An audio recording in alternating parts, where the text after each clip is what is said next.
जगातल्या दोन घटना की ज्या तरुणाईच्या बाबतीमध्ये घडलेत किंवा घडत आहेत ते आपल्याशी शेअर करतो आणि मला अभिमान आहे की या सगळ्या लेकरांचा आणि त्यांच्या आईबापांचा. एक थिअरी मांडली जाते जगभरामध्ये की ज्या थिअरीचं नाव आहे की बटरफ्लाय थिअरी म्हणून. त्या थिअरीचा अर्थ असा आहे की घनदाट जंगलामध्ये एखाद्या छोट्याशा पाखरानं आपलं पंख फडफडवले तर त्याचा परिणाम एखादा महासागर उसळण्यामध्ये होऊ शकतो. याला बटरफ्लाय थिअरी असं म्हणतात.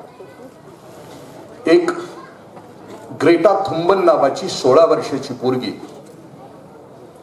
19 ऑगस्ट 2018 स्वीडनच्या संसदेच्या बाहेर बसली. तिच्या वडिलांनी वयाच्या 10व्या वर्षापासून पर्यावरणामध्ये होणाऱ्या बदलाविषयी आपल्या पोरीला तयार केलं होतं. खूप काही सांगून ठेवलं होतं तिला की त्या 2050 साली पृथ्वीचा अंत होणार आहे आणि तो कसा होणार आहे, पर्यावरणाच्या प्रदूषणानं. याचं खूप मोठं प्रशिक्षण तिच्या वडिलांनी तिला दिलं होतं आणि ती जागृत झाली आणि ती खूप आतून अस्वस्थ होती की एवढं मोठं संकट या पृथ्वीवर येणार आहे आणि कुणीच काय करायला तयार नाही. म्हणून तिनं स्वतःच तयारी केली. ही 9वीतली पोरगी आहे आणि स्वीडनच्या संसदेच्या बाहेर तिनं उपोषण केलंय आणि त्या चळवळीचं नाव आहे फ्रायडे फॉर द फ्युचर, म्हणजे भविष्यासाठी. तुमचा शुक्रवार द्या. आणि जगभरातल्या सगळ्या विद्यार्थ्यांना तिनं आवाहन केलं आणि वर्षभर जगभरातून 5 कोट विद्यार्थ्यांनी तिच्या या चळवळीला पाठिंबा दिला. 5 quote. Friday for the future. शुक्रवार जाऊ नका शाळेमध्ये आणि अशा ठिकाणी आंदोलन करा. त्या मुलांना सांगितलं की सगळ्यांना जाणीव होईल की ही पृथ्वी आम्हाला हवी आहे भविष्यातल्या पिढीसाठी, की ज्या पृथ्वीचा नाश भविष्यामध्ये अटळ आहे. 2050 साली पृथ्वी संपणार आहे असा एक प्रवाद, म्हणजे असा एक सिद्धांत किंवा असं एक सायंटिफिक सत्य मानलं जातं. 2050 साली पृथ्वीचं टेम्परेचर 55 डिग्री सेंटीग्रेड असेल आणि त्यावेळेला 55 डिग्री सेंटीग्रेडला खायच्या लायकीची पिकं निघणार नाहीत, म्हणजे खायला सिंथेटिक अन्न असेल. पाणी इतकं प्रदूषित असेल की प्यायच्या लायकीचं पाणी नसेल आणि श्वास घ्यायच्या लायकीची हवा नसेल. आणि 2050 सालची पिढी बाप पिढीला भीक मागेल, हे बापा आमच्यासाठी काय ठेवलंस. एका पिढीनं केली मजा आणि आम्हाला देतोस का सजा. अशी 50 साली ती पिढी आम्हाला प्रश्न विचारेल की जी तुमच्या आज मांडीवर खेळते आहे. आणि हिची जाणीव बाप पिढीला नाहीये, आम्हाला नाहीये. मला कौतुक या गोष्टीचं वाटलं की या लेकरांच्या मध्ये मी ग्रेटा थुंबन बघतो आहे, या लेकरांच्या मध्ये मी युसुफजाय मलाला बघतो आहे. आणि एक वर्षभरानंतर तिचं एक खूप मोठं स्पीच झालं स्वीडन मध्ये. त्याला 5 लाख मुलं त्या दिवशी उपस्थित होती आणि तिच्या या चळवळीची दखल युनोला घ्यावी लागली आणि युनोला हिच्यासाठी परिषद बोलवावी लागली, वसुंधरा परिषद बोलवावी लागली आणि 172 देशाचे नेते या परिषदेला उपस्थित होते गेल्या वर्षी. आणि त्या परिषदेमध्ये चिमुरडीनं फक्त 4.5 मिनिटाचं भाषण केलंय. ज्याला युट्यूबवर बाकीच्या गोष्टी बघण्यामध्ये आनंद आहे ना, त्यांना विनंती राहील, युट्यूबवर ग्रेटा थुंबन स्पीच असं टाकलं की गेल्या वर्षी तिनं केलेलं 4.5 मिनिटाचं स्पीच त्याच्यावर येतं. मी तर शेकडो वेळा ते स्पीच ऐकलं आणि रडलोय ढसाढस. बाप म्हणून मलाही काळजी आहे माझ्या नातवांची. आणि ती पोरगी 4-4.5 मिनिटाच्या त्या युनोच्या भाषणामध्ये अगं जग हलवून सोडते. तिथं उपस्थित असलेल्या 172 देशांच्या नेत्यांना ती प्रश्न विचारते, कसला विकास हवाय तुम्हाला. जर आम्हाला प्यायच्या लायकीचं पाणी नसेल, खायच्या लायकीचं अन्न नसेल, श्वास घ्यायच्या लायकीची हवा नसेल भविष्यामध्ये, तर कोणता विकास तुम्ही करत आहात, कोणता जीडीपी तुम्हाला हवा. आम्हाला ठेवणार आहात की नाही पृथ्वी आमच्यासाठी, निसर्ग, इकोसिस्टीम या सगळ्या गोष्टी ठेवणार आहात की नाही. 4.5 मिनिटाचं भाषण आहे. एक 16 वर्षाची पोरगी. आणि आम्ही स्वतःकडे बघितलं तर आमचं 50-60 वर्षाचं आयुष्य पूर्ण होत आलं. आम्ही साधा दगड सुद्धा इकडं ठेवत नाही. दुसरी पोरगी आहे युसुफजाय मलाला. वयाच्या 15व्या वर्षी BBC वरून रोज भाषण देत होती. ही अफगाणिस्तानच्या स्वात खोऱ्यामध्ये राहणारी एकेकाळी हजारो वर्षापूर्वी बुद्ध धर्माचं अस्तित्व असणारा अत्यंत प्रशांत असा तो देश, आणि त्यामध्ये आता तालिबान्यांनी घातलेला धुमाकूळ, आणि तिथं स्त्रियांच्या शिक्षणासाठी असलेली प्रतिकूल परिस्थिती, आणि म्हणून ही टोपण नावानं BBC वरून रोज स्त्रियांच्या शिक्षणाविषयी बोलत राहते. स्त्रियांनी शिकलं पाहिजे, स्वतंत्र झालं पाहिजे. आणि एक दिवशी ही 16 वर्षाची चिमुरडी त्या अफगाणिस्तानमध्ये आपल्या मैत्रिणींना घेऊन त्या गाडीतून प्रवास करते आहे. शाळेची गाडी आहे, तिच्याबरोबर तिच्या मैत्रिणी आहे. गाडी थांबवली जाते. 2 तालिबानी आत घुसतात आणि प्रश्न विचारतात की हु इज युसुफजाई. युसुफजाईच्या लक्षात येतं की मी नाही उभी राहिले तर माझ्या 50 मैत्रिणी संपतील. ती उभी राहते. पुढच्याच क्षणाला तिच्या मस्तकातून मशीनगनच्या गोळ्या झाडल्या जातात. 1 वर्षभर मृत्यूशी संघर्ष करून ती पुन्हा जागी होते. जगातल्या इतिहास तिने रचलेला आहे की नोबेल पारितोषिक वयाच्या 19व्या वर्षी अत्यंत कमी वयामध्ये शांततेचं पारितोषिक मिळवणारी 19 वर्षाची पोरगी आहे. आणि आज जर आमच्या इकडे बघितलं तर कोण अशांतता मांडवतो. आता 12,000 गावामध्ये लोकशाहीचा उरूस झाला. म्हणजे बोलण्यासारखं नाही. मी माझ्या गावात 5,000 शेवटच्या मताचा तिळतिळ तुटतो आकडा आम्ही कुठं घेऊन जाऊ की जिथं ही तरुणी पोरं आम्हाला शिकवायला लागली की कसं असायला पाहिजे, कसं जगायला पाहिजे, आणि बाप पिढी मात्र रासाकडे निघाली. मला या 2 गोष्टीचं खूप अप्रूप वाटतं. दुसरी गोष्ट ती चिमुरडीनं जे मगाशी कोरोनाविषयी बोलले, तिची अदाकारी खूप सुंदर होती. असं म्हटलं जातं की खूप कमी वयामध्ये मुलांच्या मध्ये असलेलं सामर्थ्य टिपता आलं पाहिजे. मी आल्यापासून सूरज सर मला सांगत होते की आम्ही 10वी 9वी 10वीची लेकरं इथं दत्तक घेतली आहे आणि त्यांच्यामध्ये लपलेलं कोणी आहे ते आम्ही बाहेर काढतो. कुणी अभिनेता आहे, कुणी गायक आहे. मगाशी त्या मुलीचा अभिनय इतका सहज होता, खूप सहज. बोलणारी लेकरं तर इतकी भारी बोलत होती.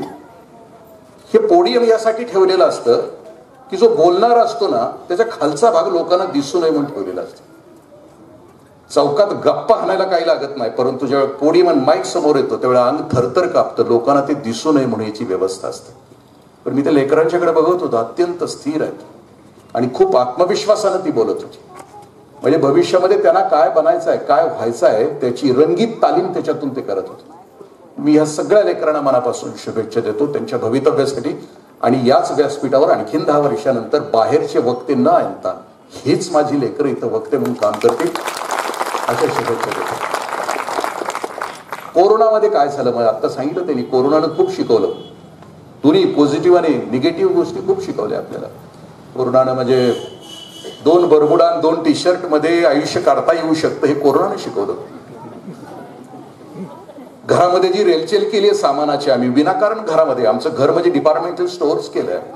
घरामध्ये माणसं राहतात आणि माणसाला वावरायला जागा असावी हे माणसं आता घरात असताना लोकांना कळलं की माणसांना फिरायला जागाच नाही. इतकं घर भरून टाकलं, फर्निचर कुठं काय ठेवलंय काय कळायला. सारखं थटून माणसं आता घायाळ झाली घरातल्या घरात. म्हणजे काहीही लागत नाही जगायला हे कोरोनाने शिकवलं. तुकोबरायांचा एक अभंग आहे, काय लागतं जगायला. तुकोबराय खूप सुंदर सांगतात. ते असं म्हणतात की लई नाही मागणे आता, पोटा पुरते देई विठ्ठला. वस्त्र नवे अथवा जुने देई अंग भरून विठ्ठला. घालायला काय लागतंय अंगावर, वस्त्र लागतं. नाहीतर बघतोस काय रागानं लेनिन घातलंय वाघानं, लगा कुठला वाघन कुठलं लेनिन काय घेऊन बसलं. देई अंग भरून विठ्ठला. वस्त्र दे, शरीराचं संरक्षण करण्यापुरतं दे, दुसऱ्यावर शायनिंग मारण्यासारखं नको देऊ. वस्त्राची तेवढीच मुलाहिजा या देशातली एक महान व्यक्ती 500 रुपयाची साडी घालते. 1000 हॉस्पिटल्स तिनं काढलेली आहेत आणि ती गरीब लोकांच्यासाठी एक मोफत आहे. तिची पुस्तकं अनेक भाषांच्या मध्ये आहेत. तिला अनेक वेळेला विमानतळावरून हाकलून लावण्यात आलेला आहे. ती वर्षातून एकदा अहंकार संपावा म्हणून एखाद्या खेड्यामध्ये जाऊन 15 दिवस भाजी विकते. आणि इथं आम्ही 4 हाना पण देशमुख म्हणा सारखं कुठं नाही तिथं आमचा सत्कार झाला पाहिजे. पत्रिकेवर तरी नाव माझी का होईना पण आलंच पाहिजे, धडपडत असतो. आणि ती मात्र अहंकार संपवण्यासाठी ते काम करत राहते. तिला प्रश्न विचारलाय मुलाखतीमध्ये की शॉपिंग करून किती दिवस झाले. त्यांनी उत्तर असं दिले की 20 वर्ष झालं. म्हणजे मग का नाही केलं शॉपिंग विचारलंय, स्त्री असून विचारलाय प्रश्न की का नाही केलं. त्यावेळी त्यांनी उत्तर असं दिलंय की मी शॉपिंगला गेले तर एखादं नवीन काहीतरी घेईन, आणि नवीन घेतलं. नवीन आपण का घेतो? दुसऱ्यावर इम्प्रेशन मारायसाठी, स्वतःसाठी घेतच नाही, दुसऱ्याला बरं वाटावं काय घेतलंय म्हणजे विचारावं.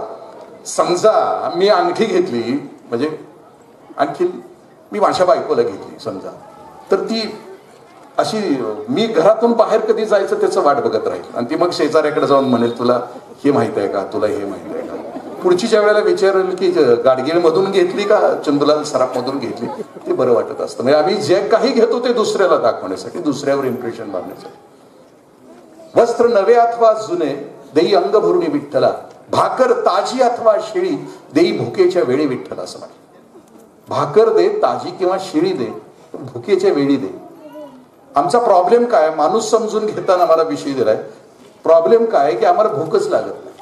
माझ्यासारख्या पोटावर वळ्या पडलेल्या माणसाला भूकच लागत नाही. वेळ झाली म्हणून आम्ही खातो, भूक लागली म्हणून खात नाही. दिवसभर सरणारी या जगामध्ये जर कुठली जात असेल तर ती माणसाची, दुसरी असतच नाही.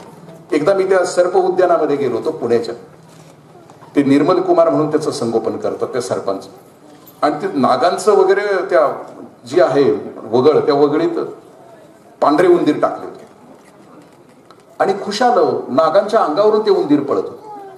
मी त्या निर्मल कुमाराने असं विचारलं की हे उंदीर कश काय, कारण पांढरा उंदीर हा नागाचा आवडता पदार्थ, सगळ्यात आवडता. जसं पांढरा रस्सा तांबडा रस्सा तुमचा ऐकलाय, तसा त्याचा तो आवडता पदार्थ. आवडता पदार्थ कशाला म्हणायचं, गळ्यापर्यंत टाचून खाल्ल्यानंतर सुद्धा ज्या पदार्थाचं नाव घेतल्यानंतर जिभेवर टचकन पाणी येतं त्याला आवडता पदार्थ म्हणायचं. जसं मी आता म्हटलं दम बिर्याणी म्हटलं, घायल झाली कित्येक जण आत्ताच. नुसतं 31 डिसेंबरचं नाव जरी काढलं तरी माणसांच्या तोंडात लाळ उभी राहत. त्या भूक लागल्यानंतर खाणं असं म्हटलं. ज्या वेळेला भूक लागेल त्यावेळेला शेवटी तुकोबराय असं म्हणतात की तुका म्हणे नका करू पाया परता विठ्ठला. म्हणजे सगळं झाल्यानंतर काय लागतं माणसाला, फक्त हॅपीनेस, एक आनंद लागतो, एक उत्सव लागतो. एवढ्या गोष्टी असल्या तर चालतं असं. माणूस समजून घेताना, म्हणजे माणूस नावाची जात ही निसर्गाच्या फॅक्टरीतली सगळ्यात शेवटची, म्हणजे शेवटचं प्रोडक्शन.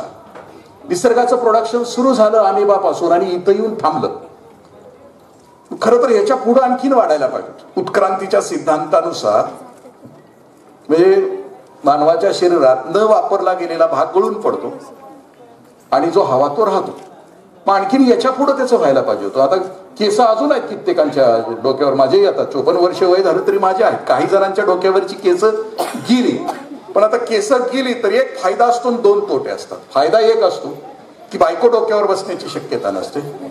तोटे 2 असतात की तोंड धुताना नेमकं कळत नाही की कुठपर्यंत धुवावं, आणि 12व्या आणि 12श्याला जर हे जेवायला गेलं तर नाम वाढणाऱ्याला कळत नाही की ही लाईन मागं कुठपर्यंत घेऊन जात. मग उत्क्रांतीच्या प्रवासामध्ये शेवटचं मॉडेल माणसाचं, याच्याही पुढचं माणूस जन्माला यावं असं चिंतन योगी अरविंदांनी पॉंडिचेरीमध्ये केलेलं होतं. अरविंद असं म्हणत होते की याच्यापेक्षा चांगला माणूस, की एरोइलाची स्थापना करत असताना अरविंद असं म्हणत होते की याच्यापेक्षा चांगला माणूस मला हवाय. मग कसा माणूस चांगला हवाय की ज्याच्या मनामध्ये द्वेष नाही, मत्सर नाही, हिंसा नाही, घृणा नाही. मगाशी लेकरानं खूप छान सांगितलं, तरुणाई सांगत असताना की आम्ही वापरले जातोय जात धर्म पंथामध्ये, हे न होणं. योगी अरविंद असं म्हणतात की त्यांनी एकदा त्या पराशक्तीला अशी प्रार्थना केली होती की एक नवा माणूस तयार कर, हे देवा नवा माणूस, की ज्या माणसाच्या मनामध्ये द्वेष नाही, मत्सर नाही, भावकी नाही, गावकी नाही. भावकीचा प्रॉब्लेम आपल्या सगळ्यांना माहिती आहे की कुत्र्याला गती, भावकीला प्रगती सोसत नाही. असं या जगामध्ये भावकी नाही आणि गावकी नाही असा नवा माणूस तयार. म्हणजे कसा माणूस असावा आपल्याला आठवतंय का बघा. ती खूप वर्षापूर्वी जी माझी पिढी आहे तिच्या लक्षात येईल की प्रिन्स नावाचा एक मुलगा उत्तर भारतातला त्या बोरमध्ये पडला होता. आपल्याला आठवत असेल, इंधन विहिरीमध्ये पडला होता, आणि ती शूटिंग रोज सतत चालू होतं. आणि तो वर यावा, तो वर यावा, तो वर यावा म्हणून सगळ्यांना वाटत होतं. सगळ्यांची प्रार्थना होती. त्यावेळेला मंदिरामध्ये प्रार्थना झाल्या, त्यावेळेला चर्चमध्ये घंटा वाजली, त्यावेळेला मस्जिदीमध्ये चादरी चढल्या. सगळ्यांना असं वाटत होतं की लेकरू बाहेर यावं ना, आपल्या आईच्या कुशीत जावं. खरं तर प्रिन्स उत्तर भारतामध्ये तो तुमच्या माझ्या जातीचा नव्हता, धर्माचा नव्हता, रक्ताचा नव्हता, हाडाचा नव्हता, मांसाचा नव्हता, कुठलंही नातं नव्हतं त्याच्याशी. पण समोर बघितल्यानंतर तो प्रत्येकाला वाटत होता की ते आईच्या कुशीत जावं. अशा हृदयाचा माणूस भविष्यामध्ये तयार व्हावा म्हणून अरविंदांनी प्रार्थना केली होती, पण ती नाही, यशस्वी नाही झाली त्याच्यामध्ये. कारण मला असं वाटत राहतं की इथंच थांबलाय निसर्ग, ह्याच्यापेक्षा आणखीन पुढचं मॉडेल करायला तयार नाही. त्याचं कारण एकच असावं की हेच मॉडेल तयार करून त्याला एवढा त्रास झालाय की आणखीन नवीन मॉडेल तयार करून त्याला ह्याच्यामध्ये आणखीन उचापत्या करून घेण्याची त्याची इच्छा नाही. पण याच मॉडेलमध्ये त्यानं व्यवस्था केली आहे. याच मॉडेलमध्ये संतही होणार आणि याच मॉडेलमध्ये राक्षसही होणार, याच मॉडेलमध्ये म्हणजे नायकही होणार आणि याच मॉडेलमध्ये खलनायकही होणार, याच मॉडेलमध्ये हिटलरही होणार आणि याच मॉडेलमध्ये संत ज्ञानेश्वर तुकोबराही होणार. म्हणजे या मॉडेलमध्ये व्यवस्था त्यांनी करून ठेवली की एक विशाल व्यापक होणं आणि एक संकुचित आणखीन हिंस्र घृणेनं भरलेलं शरीर तयार होणं इथपर्यंत. मग हे माणूस नावाची जात ही सगळ्यात शेवटी तयार केली निसर्गाच्या फॅक्टरीमध्ये. गंमत आहे, प्रायव्हेट फॅक्टरीवाला सुद्धा नवीन मॉडेल तयार करत असताना जुन्या मॉडेलमध्ये नव्या मॉडेलमध्ये जुन्या मॉडेलपेक्षा काहीतरी जादा सुधारणा करतो, आणखीन फॅसिलिटीज देतो. तो फॅसिलिटीज यासाठी देतो की आतल्या ग्राहकाला समाधान मिळावं. उदाहरणार्थ मारुती 800, नंतर मारुती झेन आली, मारुती बलेनो आली. 800 पेक्षा बलेनो सुपिरियर आहे, त्याच्यापेक्षा आणखीन चांगली आहे. म्हणजे मारुती कंपनीचा मालक आपली नवीन गाडी तयार करत असताना जुन्या गाडीपेक्षा काहीतरी नवीन करतो, कारण आतल्या ग्राहकाला समाधान मिळावं. पूर्वी बजाजच्या स्कूटर होत्या, किक मारायच्या होत्या आणि ते किक मारत असताना सगळ्या बजाजच्या स्कूटर त्यावेळेला वाकड्या करून चालू कराव्या लागायच्या. म्हणजे कुठली नवीन, म्हणजे चेतक पर्यंत असेल, प्रिया असेल, विजय असतील सगळ्या. पण त्यावेळेला असाही विनोद केला जायचा की समजा बजाज कंपनीनं भविष्यामध्ये रॉकेट किंवा विमान जरी आणलं बाजारामध्ये तर ते वाकडच करून चालू करावं लागेल, असा त्यावेळेला विनोद केला जायचा. पण ज्या कंपनीतून माणूस नावाचं मॉडेल तयार झालं त्या कंपनीमध्ये खरं तर तुमचा माझा देह तयार करायला 9 महिने 9 दिवस तयार केले.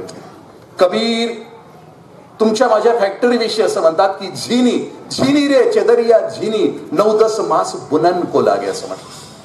म्हणजे तो कबीर असं म्हणतात की तो निसर्ग तुमच्या माझ्या आईच्या पोटामध्ये बसून 9 महिने आणि 9 दिवस तुमच्या माझ्या देहाची चादर विणतो. किती सुंदर विणतो आहे बघा ना. एक पुरुषाचं बीज स्त्रीच्या बीजामध्ये पडतंय आणि अवघ्या 9 महिने 9 दिवसामध्ये 2 पेशीमध्ये वेगवेगळ्या पेशी आहेत. डोळ्याची पेशी वेगळी आहे, हृदयाची वेगळी आहे, लिव्हरची वेगळी आहे, किडनीची वेगळी आहे. 2 पेशीमध्ये इतका मोठा पराक्रम निसर्गानं करून ठेवलाय की 3.5 हाताचा तुमचा माझा देह त्यानं तयार केला. तो मोठा कलाकार आहे, तो मोठा चित्रकार आहे, तो मोठा शिल्पकार आहे. एवढं मोठं शिल्प तयार केलं. पुन्हा त्यात रंग आणखीन वेगवेगळे केले. म्हणजे माणूस तयार करताना आणखीन काय काय केले बघा की इंद्रजित देशमुख सारखं मॉडेल याच्या अगोदर पण तयार झालं नाही, याच्या नंतरही होणार नाही. ही एकमेव आहे. एवढ्या 3 इंचामध्ये सगळं बसवलंय, नाक, डोळे, तोंड एवढ्यात सगळं बसवलं.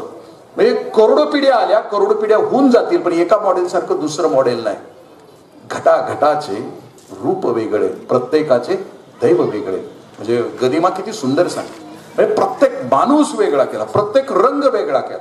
म्हणजे असं म्हटलं जातं की पहिल्यांदा देवानं माणसाची भट्टी तयार केली आणि त्या भट्टीत ठेवलं आणि आग लावली, ते खूप करपलं. मग आता ते मॉडेल कुठं टाकायचं म्हणून त्याला टाकलं, आफ्रिकेमध्ये टाकलं. चला ते असा माल सगळा तिकडे टाकून दिला. मग आता पुन्हा ती चूक करायची नाही म्हणून पुन्हा त्यांना भट्टीत टाकलं आणि जरा जास्त भाजलंच नाही, ते तसंच निघालं, एकदम गोरपान निघालं. याला कुठे टाकायचं, चला युरोपमध्ये टाकून द्या. मग आता खूप लक्षपूर्वक त्यानं भाजलं, मन लावून भाजलं आणि एकदम ओके मॉडेल तयार झालं. मग हे कुठं पाठवायचं, तर ते भारतात पाठवायचं ठरलं आणि तुम्ही आम्ही सगळेजण जन्माला आलो, इतके व्यवस्थितपणे जन्माला आलो असं म्हटलं. हे माणूस घडवत असताना, तयार करत असताना शेवटचं मॉडेल आहे. माणसाला त्यानं काही गोष्टी ज्यादा दिलेल्या आहेत. जनावरांमध्ये आणि माणसामध्ये फरक आहे. जनावराला 3च गोष्टी दिल्या, अन्नमय कोश, प्राणमय कोश आणि मनोमय कोश. 3च कोश दिले. मग जनावराला 4च गोष्टी कळतात, आहार, निद्रा, भय आणि मैथून. जनावराच्या 4 आहार त्याला खायचं कळतं.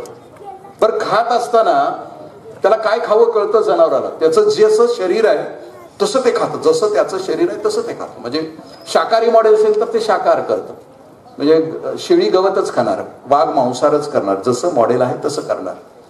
म्हणजे आहार जो सांगितलाय तो का. तुम्ही बघा ना, जनावराच्या मध्ये जनावरांचे दवाखाने गावात 7-8 गावात एखादा आहे, पण माणसाचं गल्लीत 8 आहे. निसर्गाप्रमाणे खातच नाही. कुणी दिलं तर नाही म्हणत नाही, आणि फुकट खायचं असलं तर बाहेर जाऊन वकील पण ह्याला बोलवल्याशिवाय राहणार नाही, या ब्रीद वाक्यानं ते खात असतंय. त्यामुळे याची दवाखाने जिथं जाईल तिथं असतं. आहार, निद्रा. आहाराच्या बाबतीमध्ये मी बऱ्याच वेळेला सांगत राहतो, साहेब समोर आहेत इंगळे साहेब, सरकारी खात्यामध्ये गंमत असते नुसती. आम्ही जर गेलो खाली तपासायला, ऑफिस तपासायला, तर 2 पंक्ती असतात. एक शाकाहारी पंगत असते, मांसाहारी पंगत असते. शाकाहारी पंक्तीमध्ये गर्दी कमी असते, मांसाहारीमध्ये जास्त असते. आपल्याला सांगण्याची आवश्यकता नाही. मग मी कायम शाकाहारी पंक्तीत होतो. मी पण 22 ते 20व्या वर्षी सोडले. खाऊन खाऊन भागलं वाटायला लागलं, असातला माझा प्रकार आहे. त्याच्या अगोदर खाल्लंय. पण मी नंतर ऑब्झर्वेशन केलं की शाकाहारी आणि मांसाहारी पंक्तीमध्ये नेमका फरक काय असतो, आहारामध्ये फरक काय असतो. शाकाहारी पंक्तीतली माणसं निवांत जेवतात, बोलत जेवतात, अगदी गप्पा मारत जेवतात. कडबाच असतं ताटात, त्यामुळे बोलायला काय जाते एकमेकाशी.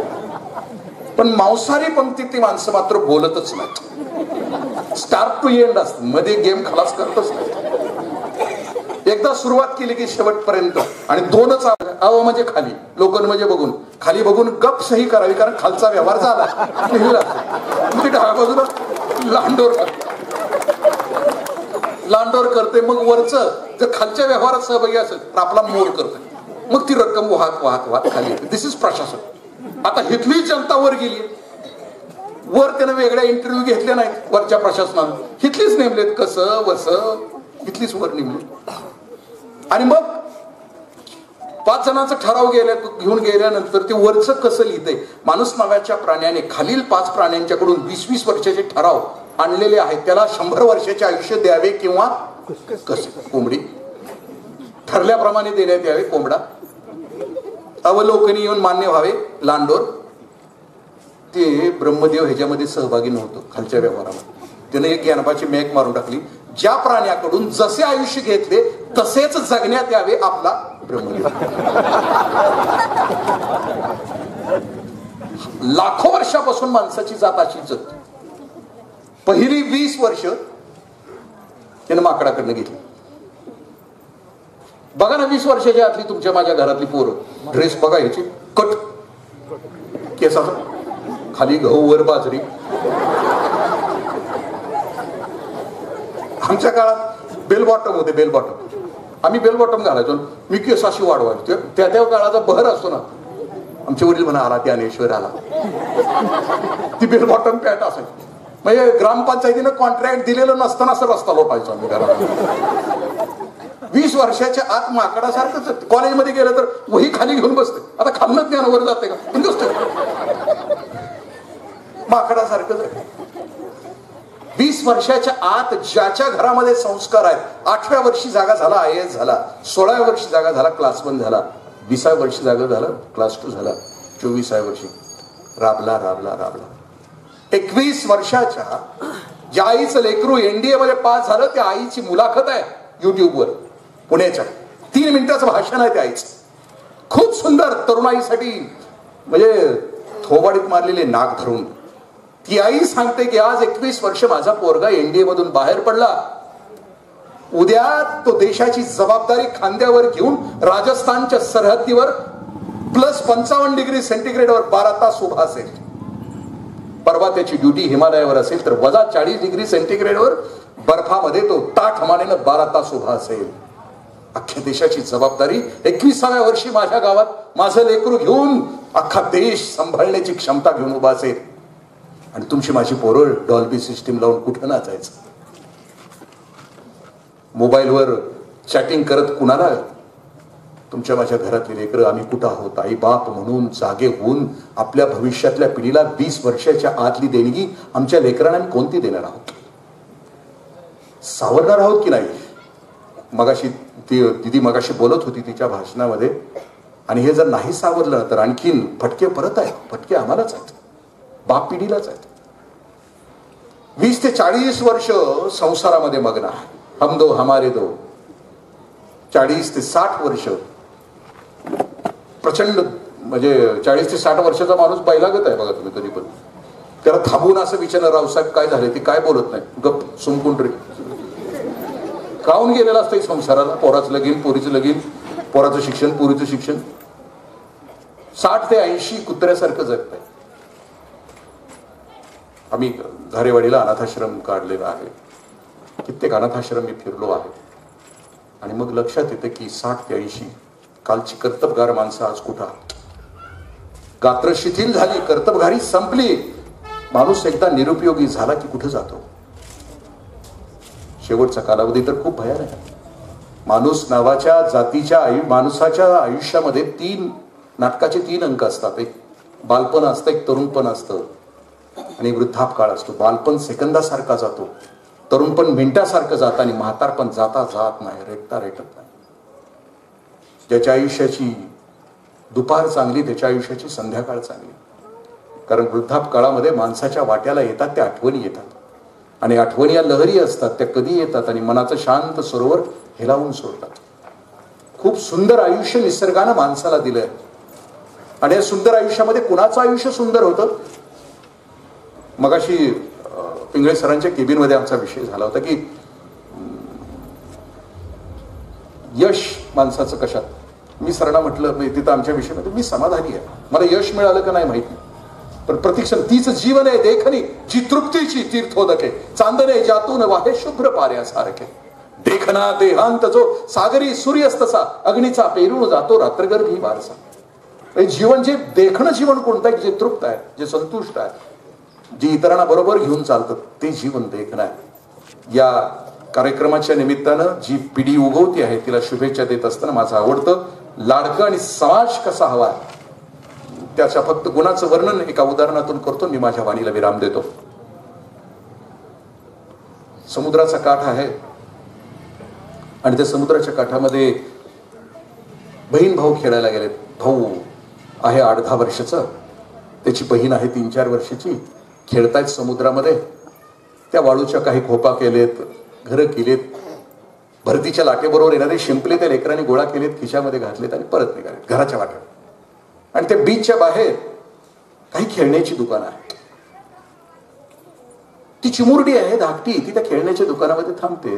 भावाचा हात निसटतो, भाऊ काही पावलं पुढे जातो आणि तिच्या लक्षात येते की बहीण पाठीमागे आहे. तो परत येतो आणि बहिणीकडे बघतो. बहिणीची नजर एका बाहुलीवर आहे. तो बहिणीला विचारतो की तुला ती बाहुली हवी आहे का. ती बहीण म्हणती होय, मला आवडली.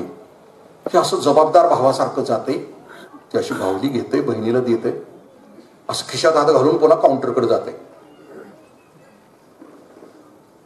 बहीण घेऊन खेळणं पुढे निघून गेले आणि हे काउंटरवाल्या दुकानदाराला म्हणते किती. त्याला पैसे माहित नाही, त्यानं पैसे बघितलेले नाही त्या कार्ट्यानं, त्यानं नोटा बी बघितलेल्या नाही. ह्याच्या खिशात फक्त शिंपले आणि ती विचारते किती. काय केलं, किती द्यायचं म्हणते. तो जो दुकानदार आहे ना, तो दुकानदार तो आहे की ज्यानं या लेकरांच्यासाठी हे व्यासपीठ दिलं, ज्याने या लेकरांच्यासाठी व्यासपीठ दिलं, तो दुकानदार. त्या दुकानदाराला माहिती आहे की पुढची पिढी कशी घडवायची आहे, कशी असायला पाहिजे. आपल्या लेकरांच्या मध्ये कोणते सद्गुण द्यायचे आहेत, कोणतं वैभव द्यायचा, कोणतं सामर्थ्य द्यायचं आहे, त्या दुकानदाराला माहिती आहे. पुढच्या पिढीला द्यायचं काय त्या दुकानदाराला माहिती आहे. तो दुकानदार त्या लेकराला विचारतो की तू किती आणलीत, तुझ्याकडे काय. ते खिशात असं काढते ती शिंपलं आणि टेबलवर विस्कटते. दुकानदार लय भारी आहे, त्याला माहिती आहे माणूस नावाची जात कशी असावी. समजून घेताना ती दुकानदार असं शिंपले मोजते आणि 6 शिंपले बाजूला काढते, बाकीची देते. म्हणते एवढंच बास का म्हणते ते. पोरग हो बास. पोरग मस्तीत निघून जात आहे, बहिणीचा हात हातात घेत आहे, घराकडे जात आहेत. अस्पष्ट होतंय त्या रस्त्यावर. आणि ते कामगार असते ना, ते इबलीस आहे. म्हणजे आत्ताच्या जगातला आहे, स्वार्थी आहे, संकुचित आहे, लबाड आहे, खोटा आहे. ते त्या मालकाला विचारतात मालक काय दिवाळ काढायचं आहे का, एवढी महागाईची बाहुली पोरीला फुकट दिली. दुकानात प्रोफेशनल आहे तुम्ही, आम्ही जसं म्हणतो ना पोराला आम्ही म्हणतो प्रोफेशनल हो, लूट सगळं जग आणि सगळं घरात. तो दुकानदार मग सांगतो त्या आपल्या नोकराला, अरे राजा, त्या लेकराला जो माहित नाही पैशाची किंमत, त्यानं बघितलेली नाही नोट नाणी, ते पोरग मोठं होईल ना, ज्यावेळी त्याला कळायला लागेल ना पैशाची किंमत, आणि बहीण त्याच्या समोर आली की त्याच्या लक्षात येईल की या जगामध्ये एक माणूस असा होता की माझ्या बहिणीच्या सुखासाठी त्यानं किमती बाहुली माझ्या बहिणीला दिली होती. त्याच्या मनामध्ये एक सकारात्मकता जागी होईल की या जगात चांगली माणसं अजून शिल्लक आहेत, याच्यावर त्याचा विश्वास बसेल आणि जगभरामध्ये तो चांगुलपणा पेरत राहील, जगभरामध्ये तो चांगुलपणा पेरत राहील. आणि आम्ही चांगुलपणा नाही पेरला ना, बाप पिढीनं समजून चाला, तुमची पोरं तुमच्या डोळ्यात देखत हातीपायी धड येणार नाहीत काही वर्षांनी. विश्वास आहे आई बापानो तुम्हाला? तुमचं लेकरू येईल घरी संध्याकाळी हातीपायी धड. जो द्वेष आम्ही पेरलाय, जो मत्सर, जी हिनकस्ता आम्ही पेरली आमच्या बाजूला, जी संकुचितता पेरली, तुमचं माझं लेकरू येईल. पंकज उदासच्या गझलमध्ये उदास एक शेवटचं, त्या गझलमधला शेवटचा स्टांजा असा आहे की बाप पिढीनं पुढच्या पिढीसाठी करायचं काय असतं. तो बाप असं म्हणतो की हे बाळानो, हे येणाऱ्या पिढीनो, आने वाली नसलो, हे येणाऱ्या पिढीनो, आम्हाला तुमच्यासाठी एक असं जग तयार करायचं आहे की बाळानो, तुम्ही ज्या रस्त्यावरून जाल ना, त्या रस्त्यावर आम्हाला प्रकाशाची बीज पेरायची. बाळानो, तुम्ही ज्या रस्त्यावरून जाल ना, त्या रस्त्याच्या डाव्या उजव्या बाजूला आम्हाला सौख्याची उद्यानं तयार करायची आहेत. बाळानो, आमच्या वाट्याला जी दुःख आली, वेदना आल्या, क्लेश आलं, ते तुमच्या वाट्याला येऊ नयेत असं जग एक बाळानो तुमच्यासाठी करून मग आम्हाला मरायचं आहे. या जवाहर व्याख्यानमालेच्या निमित्तानं पुढच्या पिढीसाठी जे दिलं जात आहे, खूप सुंदर गोष्ट आहे. इथं उपस्थित असलेल्या आईबापांच्या पायावर डोकं ठेवून विनंती करतो, एक चांगुलपणाची चळवळ जी उभी राहते गावामध्ये, तिला बळ द्या, तिला ताकद द्या. तुमची पोरं तुम्हाला सुखानं जगायची हवी असतील, त्यांना पैसा नको आहे, ब्रँडेड शूज, ब्रँडेड कपडे, ब्रँडेड मोबाईल नको आहेत लेकरांना. तुमच्या लेकरांना हवाय प्रेम, तुमच्या लेकरांना हवाय जिव्हाळा, त्याच्या पलीकडचं जग की ज्या जगामध्ये ते आनंदाने राहू शकतील, ते जग तुम्ही तयार करावं. माणूस समजून घेताना, माणूस शब्दाचा अर्थ एवढाच आहे की ज्याला मन आहे, आणि ज्याला मन आहे तो दुसऱ्याच्या चांगुलपणासाठी झटतो, त्याला माणूस असं म्हणायचं. आणि असा माणूस समजून घेताना माणूस बोलूया, जनावर नव्हे. जनावर एकमेकाच्या अंगावर जातात, भोंगतात, एकमेकाचे लचके तोडतात. आम्हाला जनावर नाही व्हायचं, माणूस व्हायचं आणि मग देवत्वाची वाटचाल चालायची. मला इथं बोलण्याची संधी दिली. जवळजवळ 1.25 ते 1.5 तास तुम्ही ऐकून घेतात. याच्यामध्ये माझं कोणतंही शौर्य नाही, पराक्रम नाही, तुमच्या जिव्हाळ्याचा विषय आहे म्हणून तुम्ही ऐकून घेतलं. मी सगळ्या चिमुरड्यांना, सगळ्या लेकरांना पुन्हा एकदा शुभेच्छा देतो. बाळांनो, जय हो, यशवंत व्हा, जयवंत व्हा, कीर्तिवंत व्हा, खूप मोठे व्हा.